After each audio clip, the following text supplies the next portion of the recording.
क्या आपने कभी उस खामोशी पर ध्यान दिया है जो शोर के थमने के बाद आती है? आप इसे खालीपन समझते हैं। यह आपकी पहली धारणा है और यह गलत है। वह खामोशी खाली नहीं है, वह सुन रही है। आपकी चेतना एक शक्ति है, एक ऑपरेटिव पावर, जो लगातार चयन कर रही है कि आपकी हकीकत में क्या उभरेगा। और जब आप डर महसूस करते हैं तो आप एक बहुत ही खास तरह की हकीकत का चयन कर रहे होते हैं। आज रात की कहानियां सिर्फ डरावने किस्से नहीं हैं, वे उस शक्ति के सबसे भयानक रूप का प्रदर्शन हैं। जब कल्पना नरक का निर्माण करती है और एहसास ही उस नरक का दरवाजा खोलने वाली कुंजी बन जाता है। जब तक ये खत्म होगा, आप समझ जाएंगे कि असली राक्षस आपके बिस्तर के नीचे नहीं छिपा है। वह आपके अंदर उस पल का इंतजार कर रहा है जब आप आंखें बंद करेंगे और मान लेंगे कि आप सुरक्षित हैं। आप उस पिता की कल्पना करें, एक ऐसा इंसान जिसकी दुनिया एक फोन कॉल में सिमट कर रह गई। एक एक्सीडेंट हुआ है, बस यही शब्द। एलेना, उसकी बेटी, गायब है। उसकी कार एक सुनसान सड़क पर पलटी हुई मिली, जैसे किसी थके हुए जानवर ने हार मान ली हो। पुलिस कहती है शायद वो घबराकर कहीं चली गई होगी, शायद मदद ढूंढने। पर एक पिता का दिल, वो एक ऐसी चेतना है जो तर्क से परे महसूस करती है। उसे पता था यह सिर्फ एक एक्सीडेंट नहीं था। कार के अंदर जबरदस्ती का कोई निशान नहीं था, कोई खून नहीं, बस एक अजीब सी खामोशी, जैसे एलेना हवा में घुल गई हो। यह एक ऐसी धारणा थी जिसे कोई सबूत सहारा नहीं दे रहा था। फिर भी यह एहसास ही उसकी एकमात्र सच्चाई थी। उसका आंतरिक संसार अब एक अंतहीन खोज का मैदान बन चुका था और उसे पता था कि जवाब इस शहर की ऊपरी सतह के नीचे कहीं दफन है। यह एहसास ही कुंजी थी, लेकिन यह तो बस सतह है। एलेना के अपार्टमेंट में घुसना एक ऐसे मकबरे में कदम रखने जैसा था जहां यादें जमी हुई थीं। हर चीज अपनी जगह पर थी, जैसे वो बस अभी वापस आने वाली हो, लेकिन वो नहीं आने वाली थी। और इसी खामोशी के बीच उसके स्टडी टेबल पर पिता को वो नोटबुक मिली। ये कोई डायरी नहीं थी, बल्कि एक उलझा हुआ नक्शा था। अजीब नाम, पते, कुछ जगहों के बारे में बिखरे हुए नोट्स जो शहर के बाहरी इलाकों में थीं। ये सिर्फ शब्द नहीं थे, ये एक अलग हकीकत के टुकड़े थे। एक ऐसी दुनिया जिसे एलेना ने अपनी कल्पना में रचा था और अब वो पिता उस दुनिया में खींच लिया गया था। यह किसी की जांच लग रही थी, एक गुप्त चयन। हर पन्ना एक नया सवाल खड़ा कर रहा था। एलेना क्या ढूंढ रही थी या किससे छिप रही थी? उस पिता का मन अब एक ऐसी स्थिति में था जहां हर चीज एक सुराग थी, हर साया एक खतरा।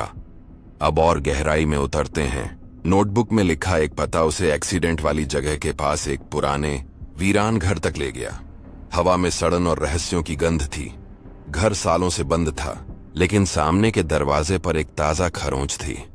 अंदर धूल की मोटी चादर पर उसे वो दिखा जो पुलिस को नहीं दिखा था।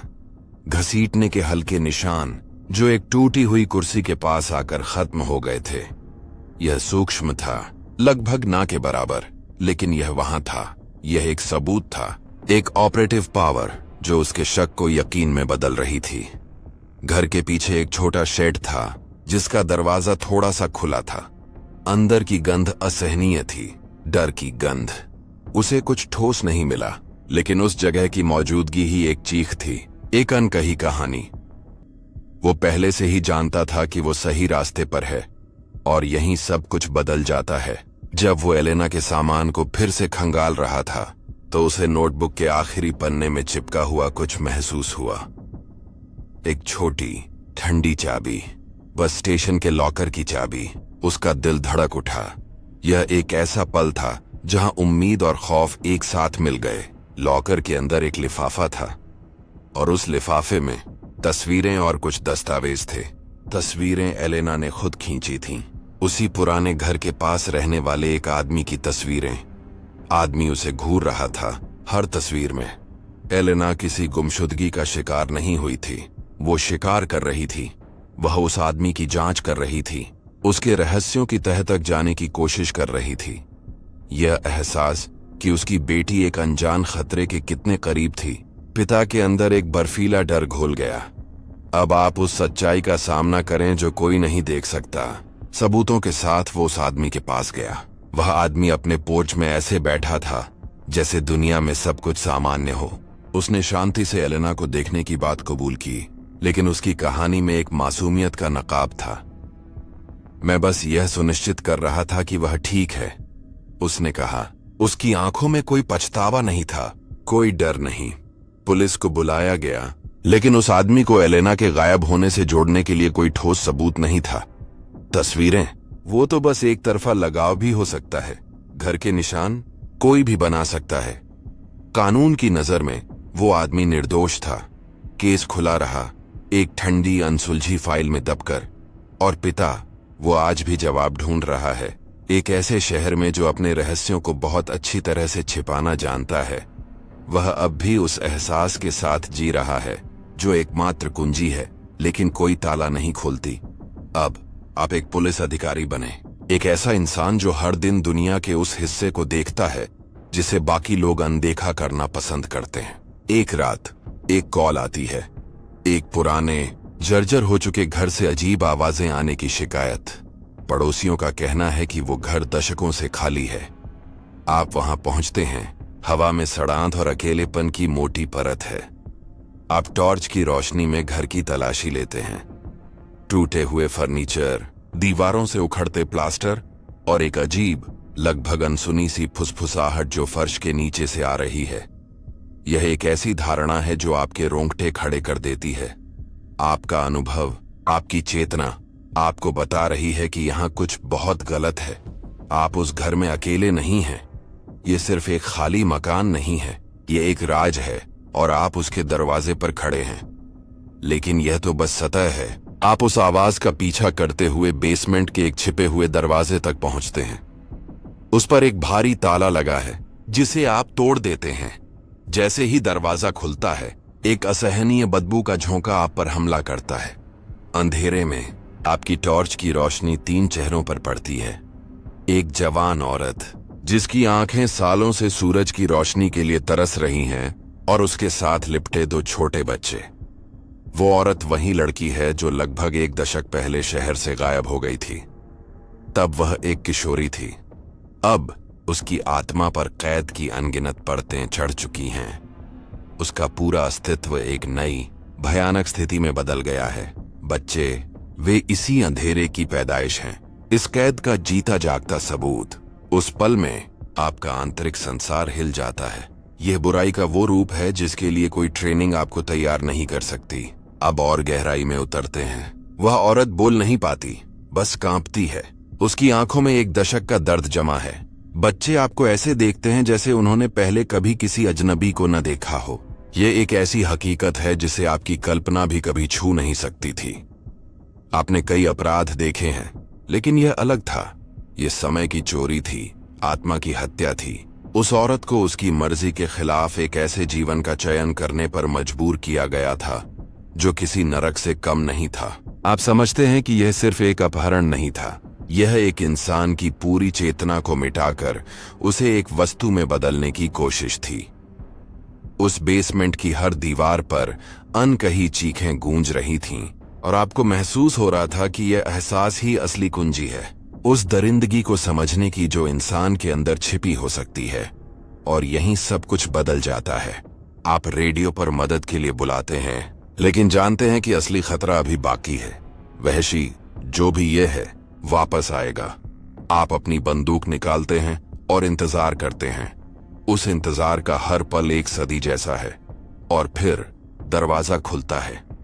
एक साधारण सा दिखने वाला आदमी अंदर आता है, हाथों में किराने का सामान। उसकी आंखें आपको देखकर एक पल के लिए चौंकती हैं, लेकिन फिर एक अजीब सी शांति छा जाती है। कोई चीख नहीं, कोई भागने की कोशिश नहीं, जैसे उसे पता था कि यह दिन आएगा। यह ऑपरेटिव पावर का सबसे भयानक रूप था, एक इंसान का दूसरे पर पूर्ण नियंत्रण। वह आदमी अपनी बनाई हुई इस छोटी सी दुनिया का भगवान था, और आपने अभी अभी उसके स्वर्ग को भंग कर दिया था। अब आप उस सच्चाई का सामना करें जो कोई नहीं देख सकता। उस आदमी को गिरफ्तार कर लिया जाता है। औरत और बच्चों को बाहर निकाला जाता है। सूरज की रोशनी में उनकी आंखें चौंधिया जाती हैं। न्याय हो गया, दुनिया यही कहेगी। लेकिन आप आप उस रात के बाद बदल गए। आप जानते हैं कि आप पहले से ही एक ऐसी सच्चाई जानते थे जिसे अब आप कभी भूल नहीं पाएंगे। वह बेसमेंट सिर्फ एक जगह नहीं थी, वह एक प्रतीक था। आप हर पुराने घर को, हर बंद दरवाजे को शक की नजर से देखने लगे हैं। कितने और ऐसे बेसमेंट होंगे, कितनी और ऐसी आत्माएं अंधेरे में मदद के लिए फुसफुसा रही होंगी जिन्हें कोई नहीं सुन रहा। ये सवाल अब हमेशा आपके साथ रहेगा, एक स्थायी निशान की तरह। अब आप एक ऐसी जगह की कल्पना करें जहां हर कोई एक दूसरे को जानता है। एक छोटा शांत ग्रामीण समुदाय जहां दरवाजे कभी बंद नहीं होते थे। आप वहीं पले बढ़े हैं। आपके सबसे करीबी पड़ोसी रॉबर्ट्स परिवार थे, एक हंसता खेलता परिवार जिनके 3 बच्चे आपके दोस्त थे। उस समुदाय की चेतना एक साझा सुरक्षा और विश्वास पर बनी थी। हर कोई यह मानकर चलता था कि वे उस छोटी सी दुनिया में सुरक्षित हैं। यह एक आरामदायक धारणा थी, एक गर्म कंबल की तरह। लेकिन हर धारणा कांच की बनी होती है और वह कांच टूटने वाला था। आपको याद है वो शांति, वो स्थिरता, क्योंकि आप उसे फिर कभी उसी तरह महसूस नहीं कर पाए। वह मासूमियत हमेशा के लिए छीन ली गई। लेकिन यह तो बस सतह है। एक सुबह सब कुछ बदल गया। रॉबर्ट्स परिवार की हत्या कर दी गई थी, बेरहमी से। जब वे अपने बिस्तरों में सो रहे थे, घर में जबरदस्ती घुसने का कोई निशान नहीं था, कुछ भी चोरी नहीं हुआ था। यह तथ्य हवा में एक जहर की तरह फैल गया। वे अपने हत्यारे को जानते होंगे, उन्होंने उसे अंदर आने दिया होगा। अचानक हर पड़ोसी एक संभावित संदिग्ध बन गया। आपके पिता ने घर के सारे ताले बदल दिए और आपको बाहर खेलने से मना कर दिया। डर एक ऐसी स्थिति बन गया जिसमें पूरा शहर जी रहा था। वह साझा चेतना अब साझा आतंक में बदल गई थी। वह खामोशी जो पहले सुकून देती थी अब खतरनाक लगने लगी थी। हर साया लंबा हो गया, हर आहट एक खतरा बन गई। अब और गहराई में उतरते हैं। पुलिस की जांच से कुछ नहीं निकला। हफ्तों महीनों में बदल गए। रॉबर्ट्स का फार्म हाउस खाली और वीरान पड़ा रहा, एक स्मारक की तरह। एक दिन आप अपनी बढ़ती उम्र की बेखौफ जिज्ञासा के साथ वहां जाने का चयन करते हैं। आप उस घर में घुस जाते हैं। अंदर सब कुछ वैसा ही था, बस जिंदगी थम गई थी। धूल की एक मोटी परत हर चीज पर जम गई थी। श्रीमती रॉबर्ट्स के कमरे में आपको उनकी एक डायरी मिलती है। आप उसे पढ़ने लगते हैं और आपके रोंगटे खड़े हो जाते हैं। आखिरी कुछ हफ्तों में उन्होंने लिखा था कि उन्हें हमेशा ऐसा महसूस होता है कि कोई उन्हें देख रहा है। एक अजीब उपस्थिति, एक साया जो बस नजर के कोने में होता है। मैं अकेली नहीं हूं, उसने लिखा था। I am watched. और यहीं सब कुछ बदल जाता है। आप डायरी हाथ में लिए कांप रहे थे। यह सिर्फ एक वहम नहीं था, यह एहसास ही कुंजी थी। आप घर की तलाशी जारी रखते हैं और बेसमेंट में जाते हैं, और वहां आपको वो मिलता है जो पुलिस को कभी नहीं मिला। धूल भरे फर्श पर नंगे पैरों के निशान, एक कोने में गंदे फटे हुए कपड़े और खाने के बचे हुए टुकड़े, और फिर एक पुरानी लकड़ी की मेज पर एक जंग लगा हुआ चाकू पड़ा था जिस पर एक गहरा भूरा धब्बा था। किसी ने, कोई उस घर में रह रहा था। दीवारों के भीतर, फर्श के नीचे वे उस परिवार को देख रहे थे, उनकी हर हरकत पर नजर रख रहे थे, अपनी ऑपरेटिव पावर का इस्तेमाल करते हुए सही समय का इंतजार कर रहे थे। अब आप उस सच्चाई का सामना करें जो कोई नहीं देख सकता। आप उस बेसमेंट से भाग निकले, लेकिन आप उस सच्चाई से कभी नहीं भाग पाए। वह राक्षस बाहर से नहीं आया था, वह हमेशा अंदर ही था। वह परिवार सोता रहा, यह मानते हुए कि वे सुरक्षित हैं, जबकि खतरा उनकी सांसों की दूरी पर छिपा था। यह केस आज भी अनसुलझा है, लेकिन आप जानते हैं, आप पहले से ही उस सच्चाई को जानते हैं जिसे कोई साबित नहीं कर सकता। वह राक्षस कभी पकड़ा नहीं गया, वह बस गायब हो गया। और कभी कभी जब रात बहुत खामोश होती है तो आप सोचते हैं, क्या वह अब किसी और घर के बेसमेंट में छिपा है, देख रहा है और इंतजार कर रहा है।